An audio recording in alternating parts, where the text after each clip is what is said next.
Voy a ser breve, rapidito. En Romanos 8:31 dice: ¿qué pues diremos a esto? Si Dios es por nosotros, ¿quién contra nosotros? El día de hoy les quiero comentar algo que me pasó esta semana. Yo vine a la iglesia el 31 de diciembre y de ahí tuve un trabajo que me dio la oportunidad de trabajar de lunes a domingo.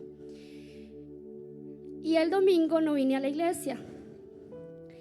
Y yo sí le pedí perdón a Dios y le dije: no voy a poder ir a la iglesia porque tengo que trabajar. Pero ¿qué creen que me pasó? Lunes, mi llanta de mi carro se me ponchó. Martes, choqué en el freeway del 40.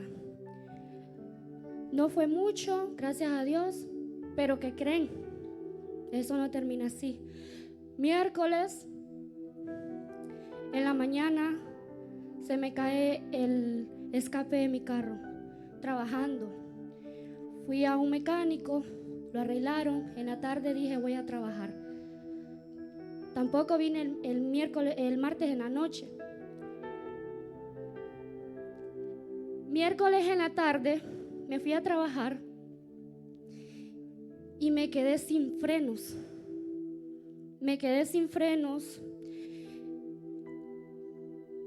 Yo siempre ando a mi niña pequeñita, no, hoy no vino. Pero ese día no andaba con ella, solo estaba yo porque andaba trabajando. Y entonces mi carro se le cayó el aceite de frenos en una bajada. Y yo dije: Señor, ¿cómo voy a hacer? Porque yo bajé, yo retrocedí, yo doblé y yo me quedé atravesada en la calle. No habían carros, gracias a Dios. Retrocedí y como pude lo parqué. En ese mismo instante me cae un mensaje de una persona que estaba en el contrato de mi apartamento a nombre de él. Y me dijo: no le vamos a poder renovar el contrato de su apartamento. Oiga bien, yo me tiré a la calle y me puse a llorar. Y le dije: Señor, ¿por qué me pasa todo esto? ¿Por qué, si yo quiero buscar de ti, por qué me pasa esto? Porque entre más quiero acercarme a ti, más procesos vivo. Pero gracias a Dios el Señor me presentó una señora que es como mi madre, que gracias a ella estoy aquí. Ella me ayudó, y el hermano Juan. Requearon mi carro y el miércoles en la noche yo vine acá y le di gracias a Dios porque estaba viva. Porque si usted cree que si el carro me falla en freeway, usted cree que yo estuviera acá. No, hermano, yo no estuviera acá. Y yo estoy acá por la misericordia de Dios. Por eso les digo algo: nunca dejen a Dios de último. Nunca dejen a Dios de último. Dios es primero. Dios es primero. Siempre lo voy a decir. No importa si trabajo, si lo que tenga que hacer, primero es Dios. No se olviden que usted camina con la fuerza de Dios. A veces nosotros creemos que es voluntad propia. No es voluntad propia, hermano, es Dios. Si Dios no dice: no te levantas mañana, no te levantas. No te levantas. Porque yo estoy aquí porque tal vez el enemigo miró que yo tengo muchas ganas de seguir, de servir, de buscarlo. Pero el enemigo quiso atacarme, pero ahí tenía un Dios. Y acá estoy. Toda la semana viví un proceso fuerte. Pero no deje de confiar en Dios. Y no deje de buscarlo. Agradezca, búsquelo y ore. Ore antes de salir, ore antes de entrar y agradezca. Porque si usted está de pie, es porque Dios sí lo quiere. Dios me los bendiga y gracias.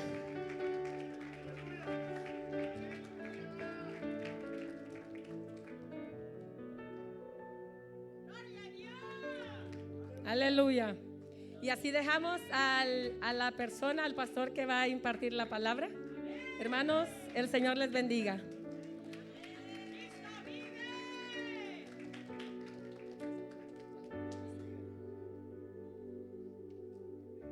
Dios les bendiga a todos, hermanos, esta mañana.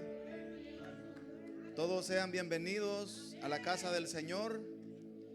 Siempre me gusta decir, hermanos, de que aquí en la casa del Señor solo cosas hermosas se oyen, ¿verdad?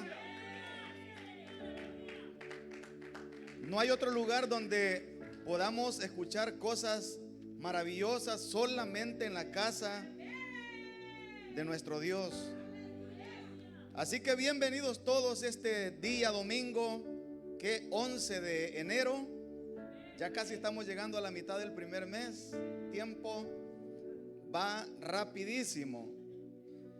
Y bueno, y ya tenemos poco tiempo también. Entonces vamos a ponernos de pie, hermanos, y vamos a abrir nuestras Biblias. El mensaje que vamos a oír no es nada nuevo, es el mismo mensaje. Es el mismo mensaje. Solamente necesitamos prestarle nuestro oído al Espíritu Santo para que sea Él el que ministre nuestras necesidades, para que cuando salgamos de la casa de Dios vayamos con espíritus renovados, con nuevas fuerzas, con ganas de seguir perseverando en el camino del Señor. Aleluya. ¿Cuántos están cansados ya de luchar, hermanos? Estamos todavía con fuerzas, como aquellos primeros días cuando empezábamos en nuestra vida cristiana. Bueno, ya le dije de qué vamos a predicar. Vamos a ver Apocalipsis capítulo 2, versículo 1. Apocalipsis capítulo 2, versículo 1 al versículo 4. Cuando lo tenga dice amén. Dice la palabra del Señor de la siguiente manera: escribe al ángel de la iglesia en Éfeso, el que tiene las 7 estrellas en su diestra y el que anda en medio de los 7 candeleros de oro, dice esto: yo conozco tus obras y tu arduo trabajo y paciencia, y que no puedes soportar a los malos, y has probado a los que se dicen ser apóstoles y no lo son, y los has hallado mentirosos, y has sufrido y has tenido paciencia, y has trabajado arduamente por amor de mi nombre, y no has desmayado. Pero tengo contra ti que has dejado tu primer amor. Hasta ahí nomás. Vamos a orar. Padre, esta mañana agradecemos al Espíritu Santo porque Jesús lo dejó con nosotros para que nos acompañe, para que nos guíe, para que nos enseñe.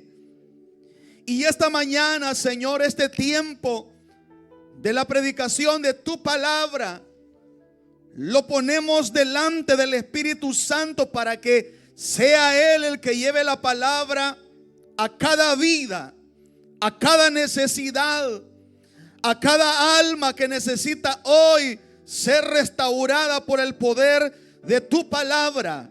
Desde ya, Señor, declaramos que tu palabra es de bendición, es de edificación, es para nuestra fortaleza espiritual, Señor. Declaramos que lo torcido se endereza.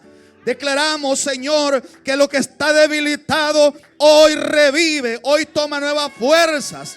En el nombre de Cristo Jesús de Nazaret, que tu palabra fluya y corra como río de agua viva en tu iglesia, Señor, en el nombre de Jesús.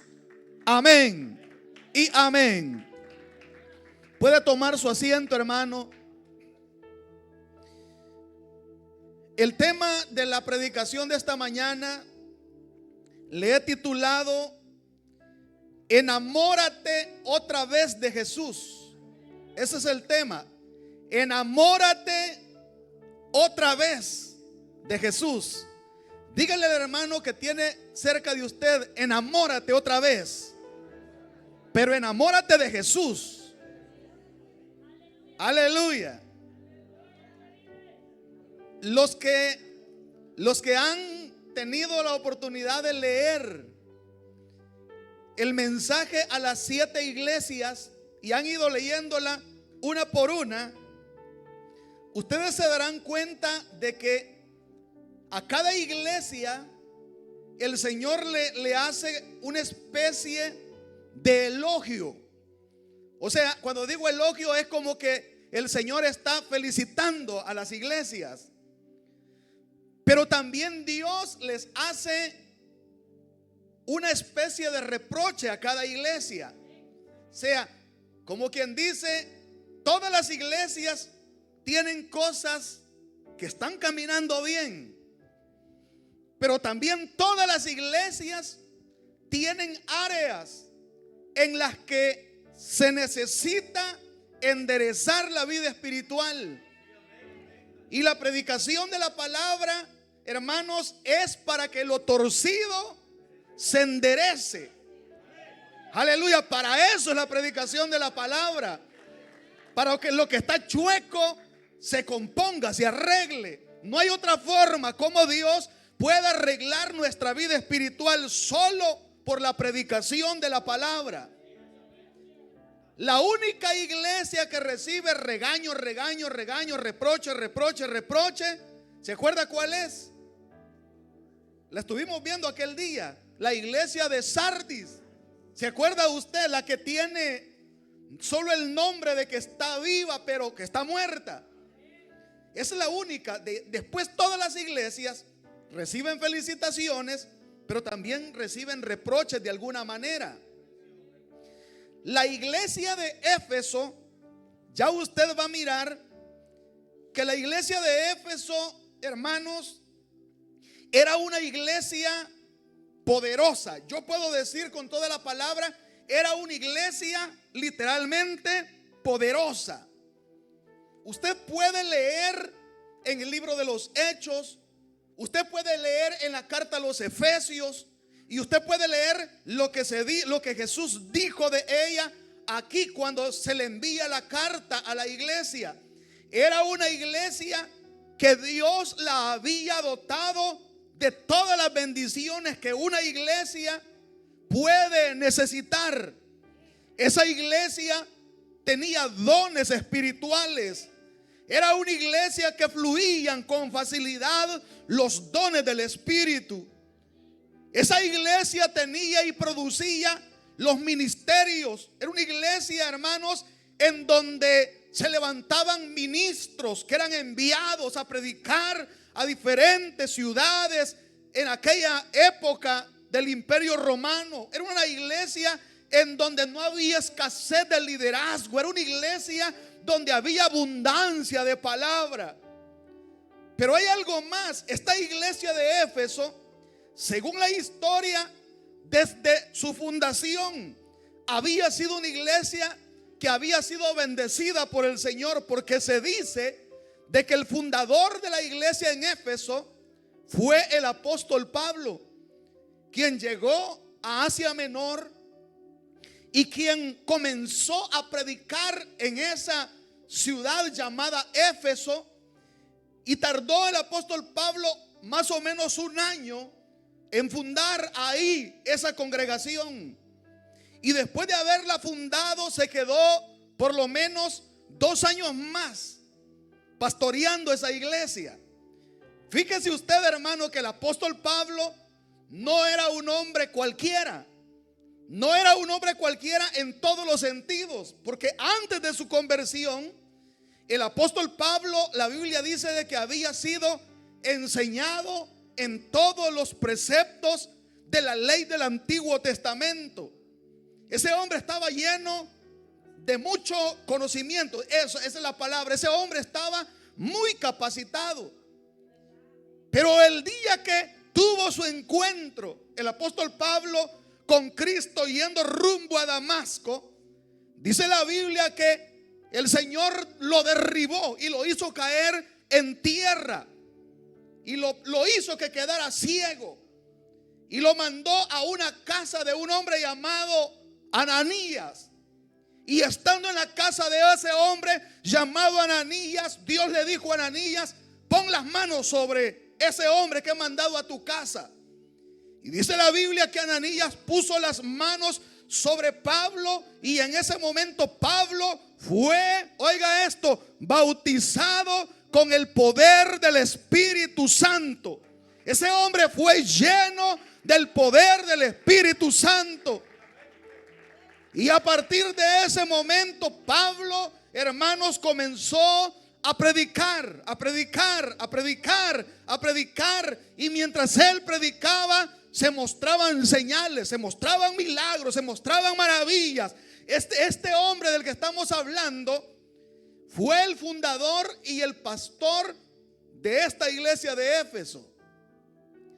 Pero cuando Pablo, por las persecuciones, tuvo que irse de Éfeso, dejó en ese lugar otro pastor pastoreando esa iglesia en Éfeso. Y era el joven llamado Timoteo.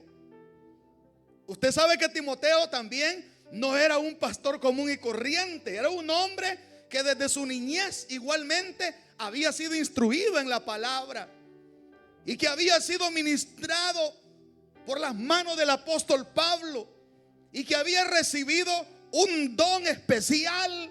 Ese muchacho continuó pastoreando esa iglesia. Pero después de que Timoteo dejó de pastorear esa iglesia, dice el libro de los Hechos que quien continuó pastoreándola fue un hombre llamado Apolos. Este hombre llamado Apolos era un hombre poderoso en la palabra. Así dice el libro de los Hechos, que era un hombre poderoso en la palabra. Dice de que era un hombre, hermano, que tenía elocuencia. Pero cuando dice que tenía elocuencia, es de que había algo en ese hombre que cuando él hablaba, las almas eran totalmente rendidas a los pies de Cristo con su predicación. Un hombre tremendo en la predicación. Y el último pastor que se registra en la iglesia de Éfeso fue Juan, el apóstol Juan. Imagínense usted, el apóstol Juan, hermano, que fue el que allá en la isla de Patmos, un día del Señor, recibió toda la revelación que está escrita en el libro de Apocalipsis. Entonces, desde sus principios, la iglesia de Éfeso era una iglesia que fue bendecida por el Señor. Estaba prácticamente completa. Era una iglesia que tenía poder, que tenía fluir del Espíritu, que había producción de nuevos ministros, nuevos obreros. Era una iglesia que cuando la observaban, esa iglesia no le faltaba nada. Lo tenía todo. Espiritualmente hablando, lo tenía todo. ¿Están escuchando, hermanos? Pero un día, oiga esto, pero un día, ¿cómo se llama? El telescopio celestial se posó sobre Éfeso. La mirada ultrasónica del cielo se posó sobre la iglesia de Éfeso. Y esa mirada de la que no puede esconder absolutamente nada, el corazón humano comenzó a escudriñar lo más profundo de la iglesia en Éfeso. Comenzó a escudriñar lo que había no en lo exterior como la iglesia de Sardis.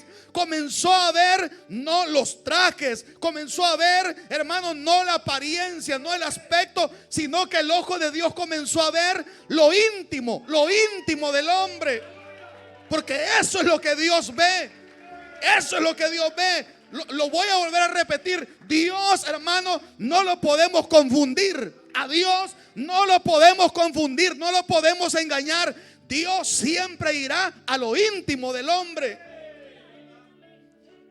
Y cuando Dios puso su mirada en Éfeso para enviarle esa carta que aparece aquí, Dios le dijo a Éfeso: óyeme, hija, iglesia mía, te estoy observando. Yo he visto que en ti abundan las obras. Oiga, yo he visto que en ti abundan las obras. Yo he visto que en ti abunda el trabajo. Eres una iglesia muy trabajadora.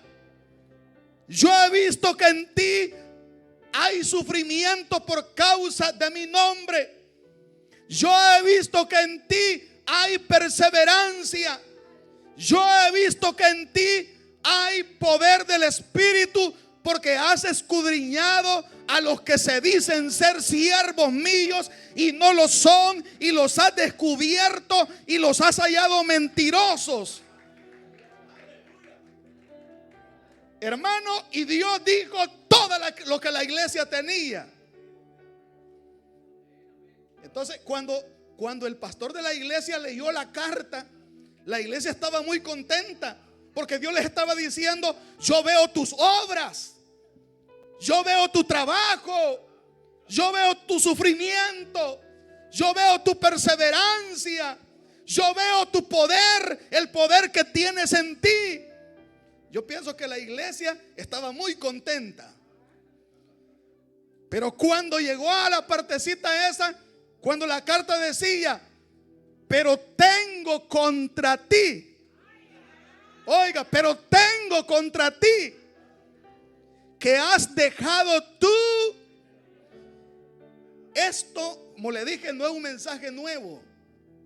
Pero fíjese bien. El evangelio desde sus principios está fundamentado en las bases del amor. El evangelio no es otra cosa que el amor manifestado. Porque el Padre se desprendió de su único Hijo por amor a la humanidad. Porque el Hijo no se rehusó dejar su trono de rey, fue por amor. Porque el Hijo renunció su estatus de Dios Todopoderoso para reducirse y rebajarse a condición de siervo. Lo hizo por amor. Porque el Cordero permitió que sus manos fueran enclavadas en una cruz. Fue por amor. ¿Por qué cree usted que nosotros, siendo los más viles de los pecadores, estamos hoy aquí salvos y redimidos? ¿Sabe por qué? Es por amor. Las bases del evangelio están fundamentadas sobre el principio del amor.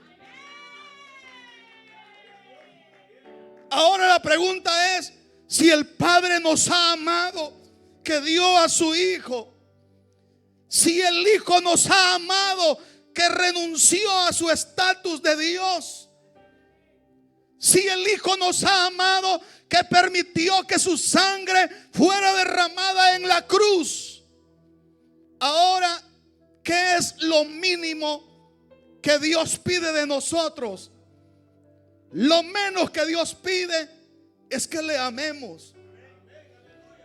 Es que nunca dejemos de amarle a Él. Y ese es el problema, hermanos, o tal vez no el problema, sino la situación por la que esta carta a los Efesios, a la iglesia de Éfeso, se ha predicado alrededor de todo el planeta. Se ha predicado aún en las iglesias más pequeñas que puedan existir. Se ha predicado en las iglesias donde hay masas, donde hay multitudes.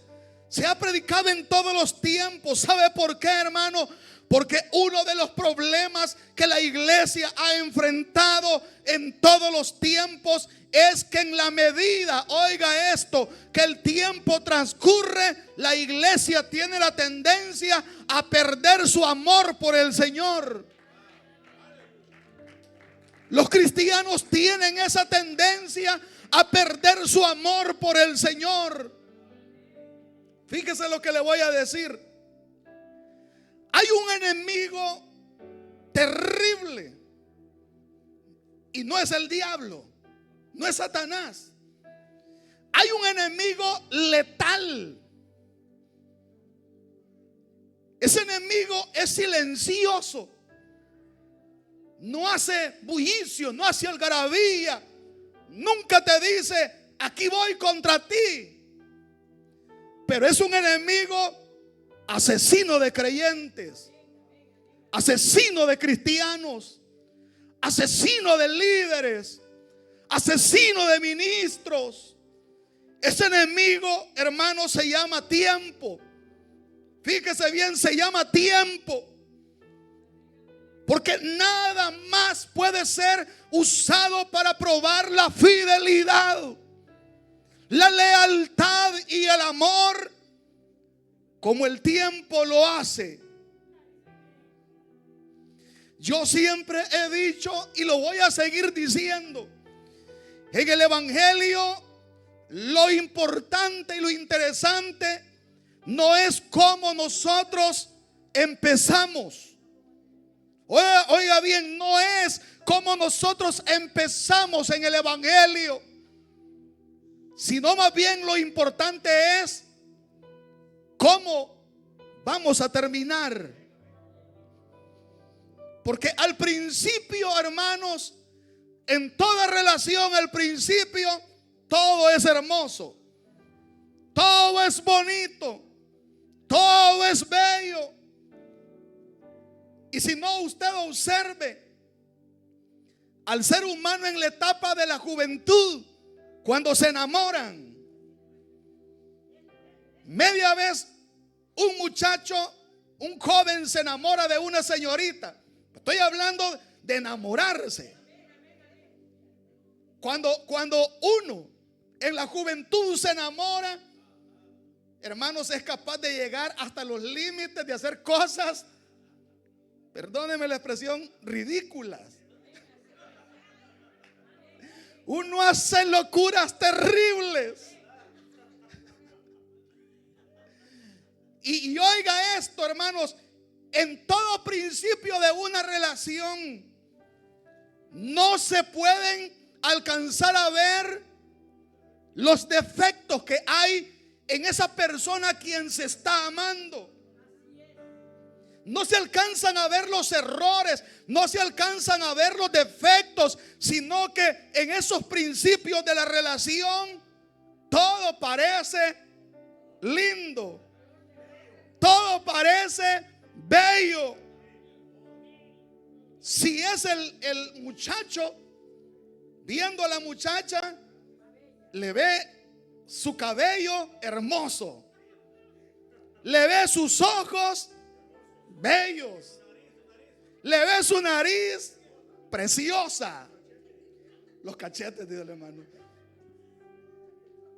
Ve a esa mujer, hermano, y dice en su corazón y en su mente: soy el hombre más afortunado al haber conocido a esta chica, porque es la chica más perfecta en todo el universo. Y no se alcanzan a ver los errores, porque el enamoramiento, la pasión, hace que los errores no se puedan ver. Por eso dicen de que el amor es ciego.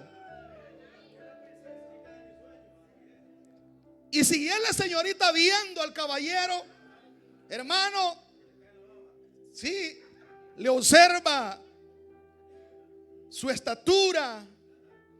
Y aunque sean así como yo, así chaparrito, dice: qué hombronazo el que me he conseguido.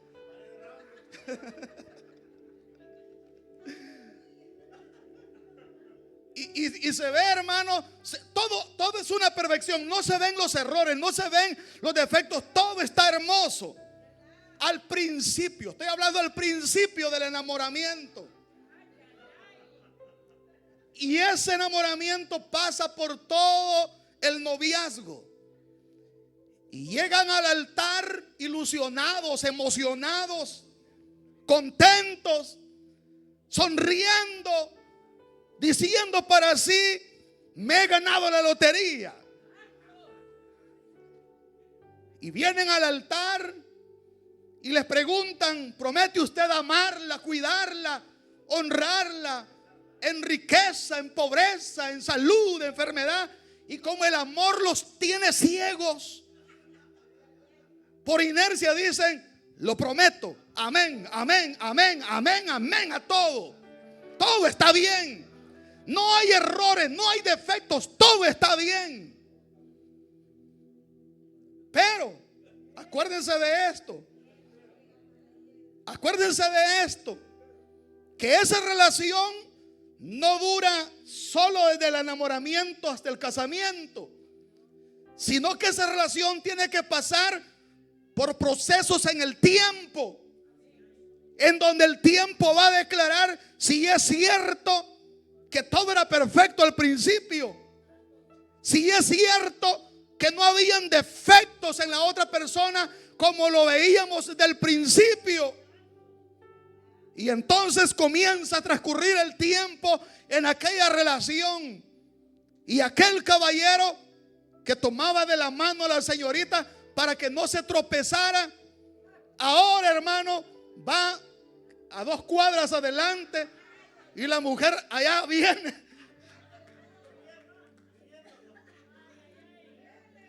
Ahora cada cosa que la mujer quiere decir ya al hombre le aburre, le choca, le molesta. Ahora el hombre dice: ya vas otra vez con lo mismo, el mismo cuento. Ya, ahora, hermano, parece que todo ya no es como al principio. Parece que todo se vuelve aburrido, se vuelve rutina, se vuelve a veces hasta incómodo. Parece que todo ya no tiene mucha importancia. Ahora, ¿quién fue declarando todo eso en el caminar? Fue el tiempo. Y así pasa también con la iglesia del Señor. Hermanos, cuando empezamos a veces en el evangelio, hermanos, yo siempre he dicho que hay que tener cuidado con lo que decimos cuando estamos en nuestros primeros pasos en el evangelio. Yo, mi consejo, por lo que he venido viendo en el tiempo, es que cuando empezamos, aunque nos sintamos enamorados, aunque nos sintamos apasionados, en nuestro corazón alberguemos nosotros nuestras promesas para con Dios y digámonos para nosotros mismos: Señor, ayúdame a serte fiel en el pasar del tiempo, ayúdame a amarte en el pasar del tiempo, ayúdame, Señor, a luchar hasta llegar al final, que sea algo entre nosotros y Dios. Pero yo les he contado la historia de aquel hermano, ¿verdad? Es una historia real, que lo ganamos para Cristo en una campaña evangelística. Y ese hombre, desde que entró al evangelio, ese hombre era tremendo.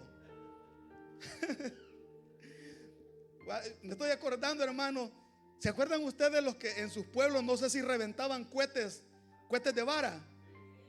¿Sí? Esos cohetes siempre me han asustado a mí, porque cuando les ponen el fuego en la mecha y comienzan a encenderse, hacen un ruido tremendo cuando se van elevando. Y ahí arriba la explosión, pero al ratito viene con todo para abajo.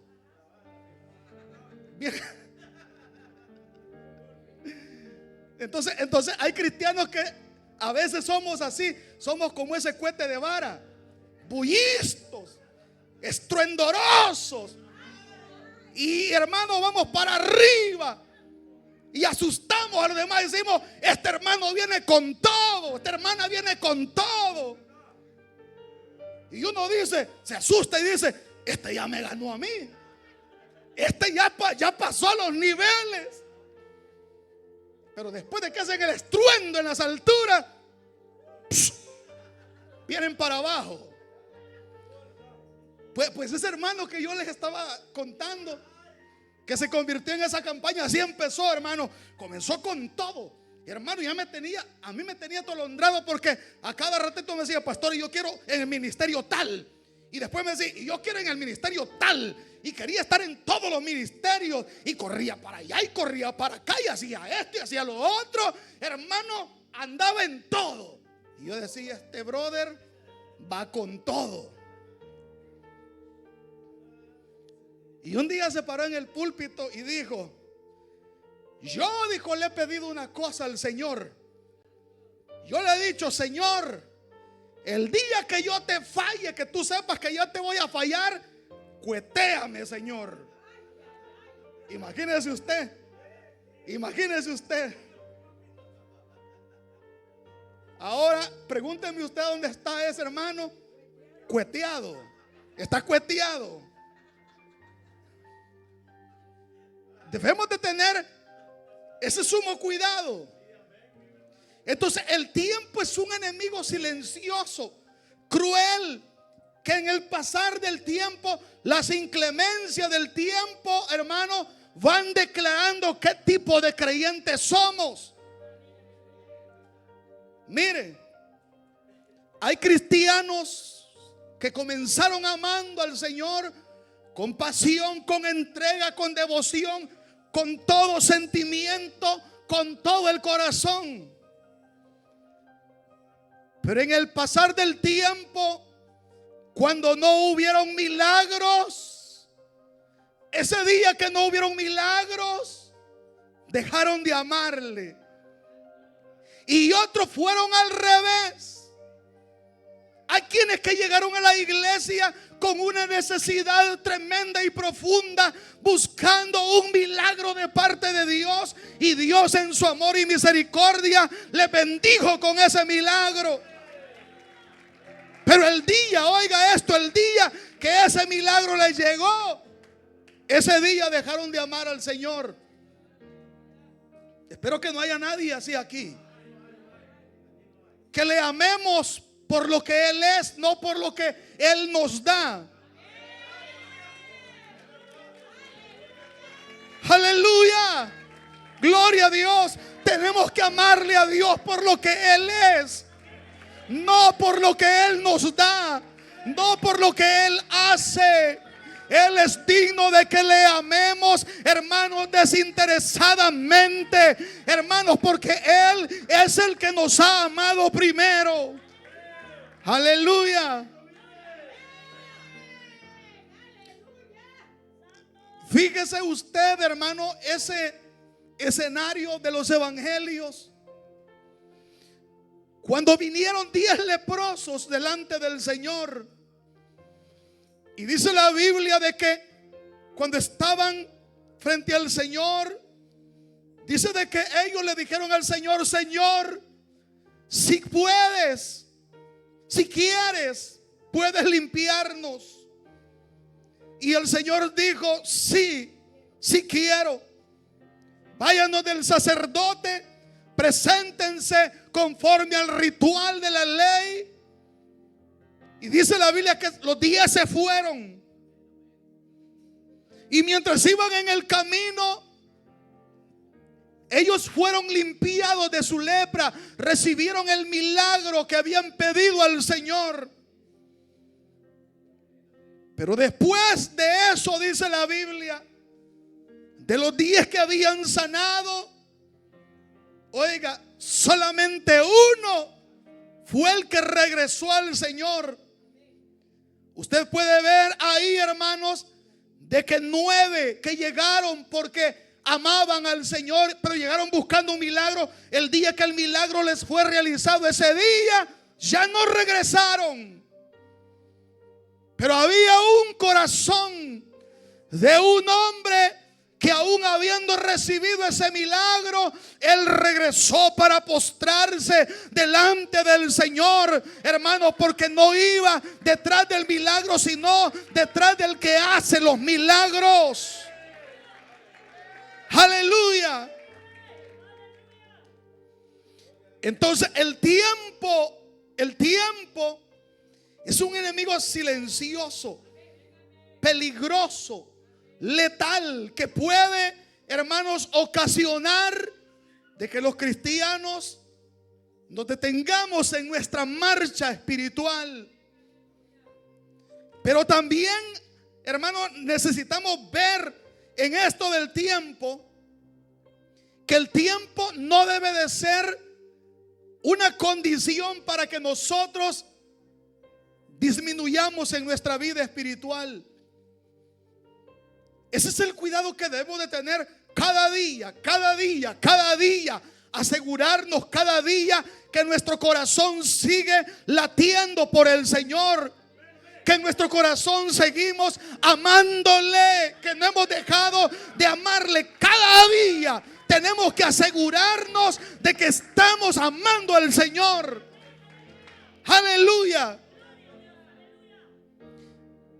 Hay un hombre en el Antiguo Testamento. Ese hombre a mí siempre me ha asombrado.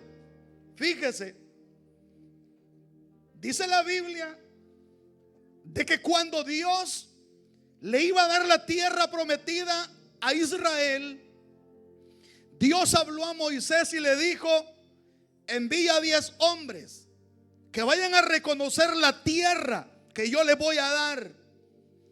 Y dice la Biblia que Moisés escogió 12 hombres, príncipes, uno de cada tribu de Israel, y que dentro de ellos iba Josué y otro hombre llamado Caleb, que eran príncipes también. Y subieron y entraron a la tierra prometida para reconocer la tierra. Y dice la Biblia, hermanos, que cuando ellos entraron y comenzaron a reconocer la tierra, habían 10 hombres que se comportaron incrédulos, que no creyeron las promesas de Dios, sino que esos 10 hombres, hermanos, veían la tierra, pero la veían como una tierra imposible de poseer, imposible de conquistar. Pero Josué, oiga, y Caleb, mientras recorrían aquella tierra, con sus ojos observaban que todo lo que Dios había dicho de esa tierra era verdad. Fíjese lo que estamos hablando. Ellos observaban y decían: todo lo que Dios ha dicho de esta tierra es verdad. Es una tierra de bendición, es una tierra de abundancia, es una tierra donde nuestras generaciones van a ser bendecidas por Dios. Aleluya. Al final de 40 días ellos regresaron de reconocer la tierra. Cuando ellos regresaron y dieron el informe al pueblo, los 10 hombres que no creían las promesas decían al pueblo: no subamos porque esa tierra ciertamente es tierra buena, pero es tierra que traga a sus moradores. Vimos a los gigantes, a los hijos de Anac ahí, decían esos 10. Y a nuestro parecer nosotros éramos como langostas delante de ellos. Pero dice la Biblia que Josué y Caleb los callaron y les dijeron: no, hermanos, subamos, porque el amparo de Jehová está con nosotros. Dios está con nosotros. Los comeremos vivos como a pan. Oiga. Y dice la Biblia, hermanos, de que se hizo una murmuración tremenda ahí. Y Dios le dijo a Moisés: oye, Moisés, no vamos a subir en este momento a conquistar la tierra, porque este pueblo me ha irritado. Se han comportado incrédulos y desobedientes. No vamos a subir ahora.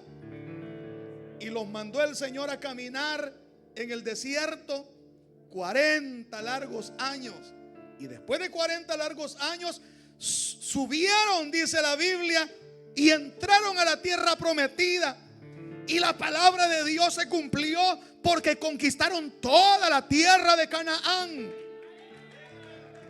Fíjese, conquistaron toda la tierra de Canaán. Y cuando habían conquistado toda la tierra de Canaán, la Biblia dice, hermanos, de que Josué comenzó a repartir herencia. Oiga, comenzó a repartir herencia a todas las tribus. Y cada tribu recibió su parte de tierra. Todos, herencia. Pero hubo una tribu en ese momento que no recibió nada. Era la tribu de Judá. Y cuando Caleb vio de que no había recibido herencia, dice la Biblia, hermanos, de que Caleb se presentó delante de Josué y le dijo: óyeme, Josué, tú sabes lo que Jehová le dijo a Moisés tocante a ti y a mí. Jehová dijo, oiga esto lo que estaba diciendo Caleb. Jehová dijo que cada lugar donde la planta de nuestro pie fuera puesta, ese lugar nos pertenecía. Oiga lo que estamos hablando. Esto es poderoso. Y yo recuerdo, dijo Caleb, cuando subimos a esa tierra, yo recuerdo que mis pies caminaron sobre el monte de Hebrón. Yo recuerdo que toda esa tierra que yo caminé era la tierra de Hebrón. Yo creo que Caleb, en ese momento que subieron, mientras él caminaba sobre esa tierra, él decía: un día esta tierra va a ser mía. Dios me la va a entregar. Yo la voy a poseer. Aleluya. Y acuérdate, Josué le decía a Caleb, que cuando nosotros subimos y reconocimos esa tierra, yo tenía 40 años de edad. Fíjese bien, yo tenía 40 años de edad. Y ahora que hemos entrado, he cumplido 80 años. Pero si tú me das hoy ese monte, yo voy a ir y lo voy a tomar. Oiga esto, porque así como eran mis fuerzas cuando tenía 40 años, esa fuerza misma es la que hoy está conmigo. Ese hombre, el tiempo no lo había derrotado. Ese hombre, el tiempo no lo había disminuido. 40 años después seguía siendo el Caleb fuerte. 40 años después seguía siendo el Caleb aguerrido. Seguía siendo un hombre con espíritu de conquista. Seguía siendo un hombre que sabía de que el que había caminado con él cuando él tenía 40 años era el mismo que seguía caminando con él ahora que tenía 80 años. Aleluya. Por eso nunca debemos de dejar de amar al Señor, hermanos. Nunca tenemos que dejar de amar al Señor, porque la clave en resistir, la clave en esperar está en asegurarnos de que amamos al Señor. Si tú se aseguras de que amas al Señor, tú vas a resistir. Van a venir problemas, van a venir pruebas, van a venir enfermedades, van a venir escaseces, van a venir todo tipo de situaciones. Pero si tú lo amas, seguirá firme en el Señor. Aleluya. Porque ciertamente, oiga esto, nuestros cuerpos se envejecen, pero el Dios que vive dentro de nosotros sigue siendo el mismo Dios. Entonces hay un fenómeno. Cuando este enemigo llamado tiempo se lanza sobre los creyentes, hay un fenómeno. Fíjese bien. Ese fenómeno se llama envejecimiento espiritual. Ese fenómeno se llama envejecimiento espiritual. Vea al que tiene la par y dígale: no te has envejecido todavía, hermano. o hermana.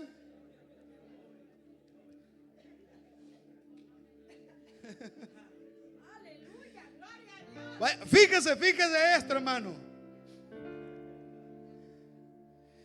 de que hay personas que comenzaron en el evangelio luchando, perseverando, pero que se vinieron descuidando, y a la medida que se vinieron descuidando, el tiempo les ha pasado factura, y ahora, hermanos, solo dicen: yo ya soy veterano espiritual. A ver, ¿cuántos veteranos hay aquí? No dicen nada, ¿verdad?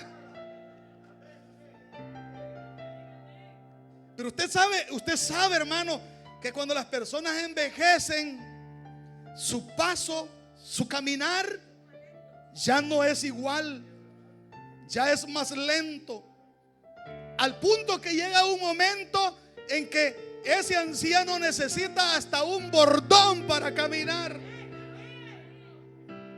Ahora yo pregunto, hermanos, ¿cuántos ancianitos espirituales andamos caminando hasta con bordón ya? ¿Y sabe qué es eso de bordón? Cuando necesitamos que alguien nos diga: ora, hermano, ayuna, hermano, no se quede el culto, hermano. Usted es un anciano espiritual que necesita un bordón que lo apoye para caminar. Pero cuando usted, hermano, de su corazón, porque ama al Señor, usted dice: yo no puedo dejar de estar luchando y perseverando y sirviéndole al Señor, porque yo lo amo a Él. Usted no ha dejado que el tiempo lo envejezca espiritualmente. Es una cosa terrible.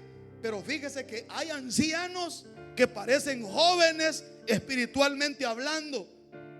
Te va a ver ancianitos, hermano, que son un aguate sirviéndole al Señor. Es un dicho que tenemos ahí en El Salvador. O sea, que son chispas, pues son habilidosos sirviéndole al Señor. Y hay jóvenes que parecen abuelitos con bordón. Sí, hermano, hay jovencitos que parecen abuelitos con bordón, que no quieren involucrarse, no quieren crecer en la vida espiritual. Pero, hermano, en la medida que nosotros aprendemos, por eso el tema es: enamórate otra vez de Jesús. Porque cuando nos enamoramos de Él, entonces Él envía, como dice el libro de Isaías, dice: correrán y no se cansarán, caminarán y no se fatigarán, sino que alzarán sus alas como las águilas. Aleluya. Y aquel salmo precioso dice: el sol no te fatigará de día, ni la luna de noche. Es hermoso cuando nosotros realmente hemos descubierto que la clave de la vida espiritual es cuánto nosotros le amamos a Él. Cuando nosotros estamos seguros que le amamos, no hay poder ni humano ni diabólico que pueda detener nuestra vida espiritual. Siempre somos triunfantes, siempre somos victoriosos, siempre somos vigorosos como el árbol que está plantado junto a las corrientes de agua. Siempre seremos fructíferos. Vamos a ir finalizando. Todos los hombres que usted ve en la Biblia que empezaron bien y terminaron bien, tienen algo en común. Es porque siempre amaron al Señor. Es porque siempre le amaron. Usted ve a Juan, el apóstol. ¿Se acuerda usted, hermano, que en una ocasión Juan se le recostó en el pecho al Señor? ¿Sí se acuerda de eso? Y que los demás estaban celosos de eso. Y que le dijo Pedro al Señor: Señor, ¿y qué de este? Estaba celoso Pedro. Señor, y como quien dice: ¿y este? Sí. Porque Juan amaba con ternura al Señor. Sentí algo bello estar recostado en el pecho del Maestro, en el pecho del Señor. Le amaba, con sus entrañas le amaba. Ese Juan del que estamos hablando, según la historia tradicional, fue metido aún hasta en una olla de aceite hirviendo. Y ni aún así Juan dejó de amar al Señor. Ni aún así Juan dejó de sentir esa pasión que ardía en su corazón por el Señor. Usted puede ver a un Pedro, hermano, que desde que comenzó a seguir al Señor, Pedro pasó por diferentes situaciones al punto que el Señor un día tuvo que decirle: ¿me amas? ¿Me amas? ¿Me amas, Simón? Y Pedro tuvo que decir: tú lo sabes, Señor. Pero la historia dice de que Pedro es el único apóstol que murió crucificado como el Señor. Hombres que el tiempo no los doblegó. Hombres que el tiempo y las inclemencias del tiempo no pudieron hacer que ellos dejaran de amar al Señor. La clave para que la iglesia siga siendo poderosa es que tenemos que enamorarnos de Él, tenemos que apasionarnos de Él, tenemos que volver a ese amor como al principio.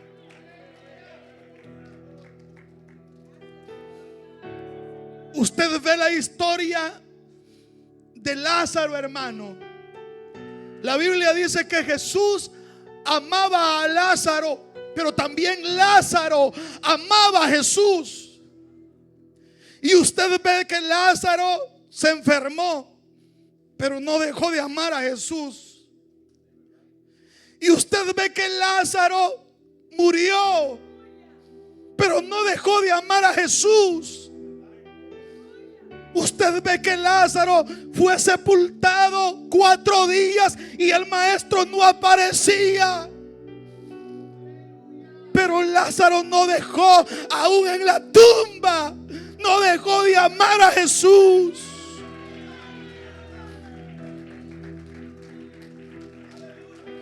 Después de 4 días Jesús resucitó a Lázaro. Y cuando Lázaro resucitó, la Biblia dice, hermanos, de que cuando Jesús volvió a visitarlos, todos estaban en sus ocupaciones, pero Lázaro, el que había sido resucitado, seguía cerca de Jesús, seguía amando a Jesús. Hombres que demostraron que en esta vida no iban a dejar de amar al Señor, ni aún en la otra vida lo harían.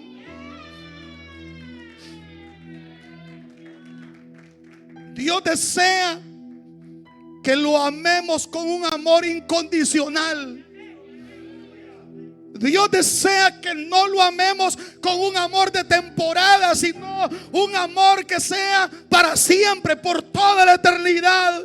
Porque Él así nos ha amado. Él nos ha amado desde antes de la fundación del mundo y nos seguirá amando por toda la eternidad. Dios te ama, hermano. Dios te ama, hermana. Dios te ama, amigo. Póngase de pie, póngase de pie. Vamos a darle gracias al Señor. Padre, esta mañana damos gracias, Señor, porque cuando nadie nos amó, tú nos amaste con amor eterno. Cuando nadie daba nada por nosotros, tú decidiste amarnos, Señor.